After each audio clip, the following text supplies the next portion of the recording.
Hey, what's up guys? My name's Gazrect, and I was a master player for TFT in set 3. I wanted to make a detailed guide on how you guys could better position your comps, and also how you can predict which opponents you're going to be coming up against, so that you can position your comp against individual enemies. So without further ado, let's get into it. Alright boys, so in the first early few rounds, we're not going to be able to predict who we're playing against, so you want to gather a general understanding of what the other 7 players are doing by clicking on the right side and looking at all of their boards. There's 3 things in particular you want to be looking out for. The first thing is a Blitzcrank, the second thing is infiltrators or assassins, and the third thing is just what side they're positioning their units on, because all of these things are going to factor in on how we position in the early game.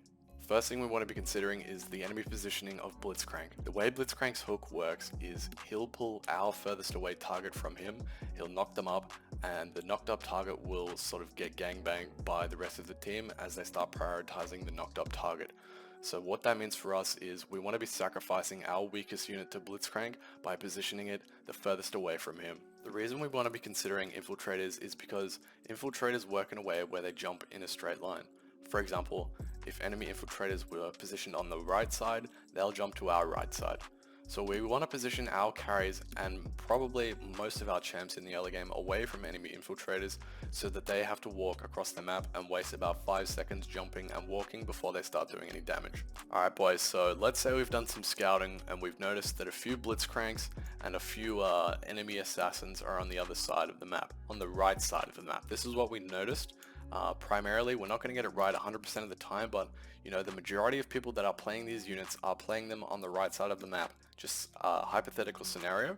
So let's say we have a 2-star Leona, a 1-star Ahri, and let's say a 1-star Poppy, 2 tanks and 1 carry early game. Pretty standard.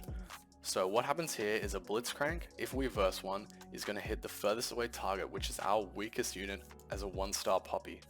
Poppy's going to get hounded on by 3 or 4 members of the team. She might live a little while because she's Poppy and she's a little tanky, but she's probably dead instantly most of the time. The next thing that happens is Leona's going to move up to try and attack melee range. Because she has a really small attack range, she has to walk up here and be the next focal point of damage for the enemy team. So once Poppy's dead, they're going to move straight towards Leona and start tanking. She's going to start tanking the enemy team's damage once Poppy's done dying. Meanwhile, our Ahri is free to start attacking and using her abilities from range safely. She has a longer attack range than these 2 units, which means she's not the primary focal point after our Poppy dies. So Ahri is going to get several abilities off, hit her ability on multiple units multiple times, and we have a good chance of winning this if it's a 3v3 or a 3v4. Alright, so here's an example of an early game with 2 Vanguards and a Sorcerer, as we just mentioned. As you can see, we notice the infiltrators were on the right side. The infiltrators jump across and start hitting at the closest target, which is our tankiest member, Leona. I do have to sort of jam GA here to make sure I win the round, but that's alright. We do secure the win, and I don't think we would have won this round had we positioned incorrectly. Here's another example with a similar layout, except this time we have Blaster Brawlers. We positioned our Malphite, who's the tankiest member closest to the enemy team. He starts taking all of the aggro, and Blitzcrank hooks the Graves, which is his strongest member of the team, and all 4 of our members focus the Graves down, move to the next closest target, which was Darius, and then we win this round 4-0.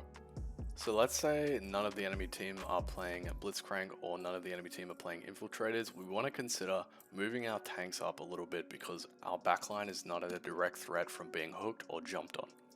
Alright boys, so this positioning would have been optimal against opponents that were playing Blitzcrank and infiltrators, but let's say the opponents that we're coming up against aren't playing either of these comps.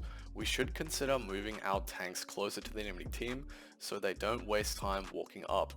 So for example, something like this, if the enemy team was positioned on the right side, we would say put our Leona and Poppy closest to the enemy team, which means they're on the same row, and they split the aggro if they're on the same row, because some champs are going to start hitting Poppy and some champs are going to start hitting Leona immediately. Splitting the aggro means we get more abilities off, and it allows our carries to live longer while these units are still alive. Alright boys, so here's a really good example of the 2 tanks that I have splitting up the aggro from the front line, making sure they're in the same row so that the damage is split up between them, which allows them to live much longer. You also notice that I've got my Zoe in the back right, which is really vulnerable to the Blitzcrank hook because I'm considering her my weakest unit at this point in the game.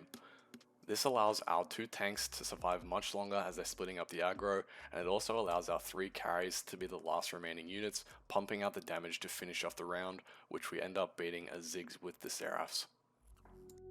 Another thing you want to consider is if you have fragile melee tanks like Darius, you want to position your Darius in the second row while your tanks are splitting up the aggro in the front row.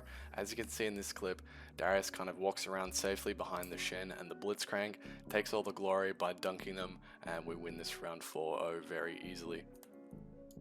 Alrighty boys, so now we're going to make some big brain prediction plays during the mid game as we can start to understand which opponents we're going to be playing against in the upcoming rounds. We can start to narrow this down by understanding a few general rules on which opponents you can and can't play against. Rule number 1 is you're not going to play against the past 4 opponents that you've played against, assuming that all 8 players are still in the game. What this means is we can narrow our next match down to 3 of 7 opponents. The second rule takes an understanding of how the portal system works during the planning phase of Teamfight Tactics rounds. So sometimes you'll notice a portal opens up which takes your units to another board right before the round starts. This is actually physically taking your composition and placing it on someone else's board. With this knowledge, we can say if another player has a portal while we also have a portal, that player can be excluded from the 3 potential opponents as the 2 portals will never go to the same place. What you want to be doing in the mid game is constantly keep scouting to see which side your opponents are on and where you should be best positioning in combination of the process of elimination of which opponents you're going to be playing against. So you should be able to identify the 3 opponents that you are potentially playing against, see if they're on the left or right side, and position your champs accordingly. This is an example of a Rebel Blademaster comp during the mid game. We've got our Ziggs protected while he gets hit by the 3 Rebel buffs. We've got our Yi also protected. He's more towards the vulnerable side from the tanks and the damage if we happen to verse a player that is oriented on the right side. We've got our weakest unit, which is our Yasuo, vulnerable to blitz hooks and infiltrators, and we've got our 2 tanks separating the aggro at the front. This is a great combination of the advice that we've seen so far. Alrighty boys, so here we've got another mid-game example comp that we might be playing. As you can see, we've got our 2 tankiest members splitting up the aggro at the front line. We've got our Zoe, which is our weakest team member, vulnerable to Blitzcrank and infiltrators, but we're kind of assuming here that we're not playing against infiltrators, otherwise we would have moved these tanks back, as we'll discuss later on in this video. So we've got our Victor in a really nice safe spot where he can pump out damage. He's safe from Blitzcrank. Ahri's immediately in range of her abilities, so she can start pumping out damage. Assuming the enemies are focused on the left side, she's going to hit multiple members at once. Similarly with TF, he's going to start hitting multiple members as soon as he's in combat, which is really what we want and what we achieve with this positioning here. Items like QSS and Trapclaw are what I like to call Blitzcrank condoms. In the late game, you can chuck them on your carry and prevent your carry from being hooked from anywhere by Blitzcrank. What it also allows you to do is uniquely position your main carry who has a Trapclaw or a QSS and put it the furthest away from Blitzcrank so he wastes his ability right at the start. Whether or not your main carry has a CC immunity item or a Blitzcrank condom at the start of the fight determines where you should position your primary carry. For example, if Jinx did not have a QSS here, I would not place her the furthest away, vulnerable to Blitzcrank. I would have to consider sacrificing either my Kog'Maw or my Ezreal in this back place here and position Jinx in a safer place where she's not going to get hooked by Blitzcrank immediately. Another thing you want to take into consideration in the late game is Zephyr. Something that some players don't know about Zephyr is that you can actually pinpoint where you want the knock-up to go. So, for example, in this composition, if I place Kog'Maw at the back right here, he's going to hit the very back left of the enemy's board. If I place him here at the back left, it's going to hit the back right of the board. If I pull him one up and one out, he's going to hit one up and one out on the enemy's opposite side. Use this to your advantage so you can knock up the most important player on the enemy team that doesn't have a QSS, as QSS provides Zephyr immunity at the start of the round. A little trick I like to use with the Zephyr is to swap where I actually want the Zephyr to be last second. So I'll take a look at my opponent's board, notice that there might be a Jinx or one of their main carries that doesn't have a QSS, and I'll leave my Zephyr in a random position where it's not going to hit that unit, and then last second I'll swap it over to where it is going to hit that unit, and it makes it really hard to avoid for the enemy. The last thing I wanted to show you guys is how to position against Infiltrator's late game. So I've jumped into Paint here for an example of how I've predicted that I'm going to be going up against mech. So I've taken a look at my previous 4 opponents and noticed that one of my remaining 3 is going to be this mech player here. So I moved my frontline tanks back. If you remember that, we mentioned we are going to do that earlier. So we've got Poppy and Wukong right at the back here in the second row. We've then got our 2 primary carries, which is TF3 with the Shojins and RE2. We've got our weakest champs on the outside here, so we've got Zoe 3 and Syndra 2, which I personally believe Ahri is better.